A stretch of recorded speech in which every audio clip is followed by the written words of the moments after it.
নমো পার্বতী হর হর হর মহাদেব।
কর্মসূচি এটা হচ্ছে যে বাংলাদেশে ময়মনসিংহ জেলায় এই আমাদের হিন্দু ভাই দীপুচন্দ্র দাসকে নৃশংসভাবে হত্যা করা হয়েছে একমাত্র হিন্দু এই ট্যাগ লাগিয়ে।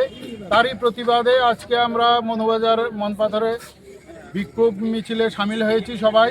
এবং আমরা সমস্ত হিন্দু ভাইদের কাছে, সনাতনী সমাজের কাছে বার্তা দিতে চাই যে আগামী দিনে আমরা যেন প্রত্যেকেই সবাই এক ঐক্যবদ্ধভাবে সমস্ত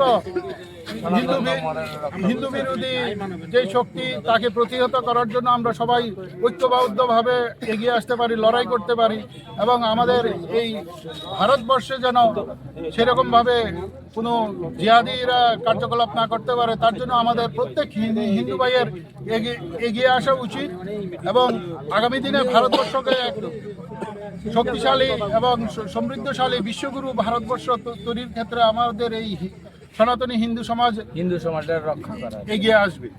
বাংলাদেশ সরকারের প্রতি কোনো বার্তা থাকবে আপনাদের? বাংলাদেশে এখন গণতন্ত্র নেই, এখানে এখন মৌলবাদীদের দ্বারা সরকার পরিচালিত হচ্ছে।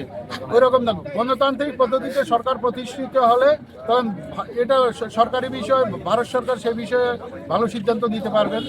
সে বিষয়ে আমাদের বিশেষ কিছু নেই। আমাদের শুধু একটাই দাবি থাকবে যে বাংলাদেশে যে সমস্ত আমাদের হিন্দু ভাইরা আছে, সনাতনী ভাইরা আছে, তাদের যেন রক্ষার দায়িত্ব সেই সরকার গ্রহণ করে এবং সনাতন ধর্মটা যাতে রক্ষা হয়।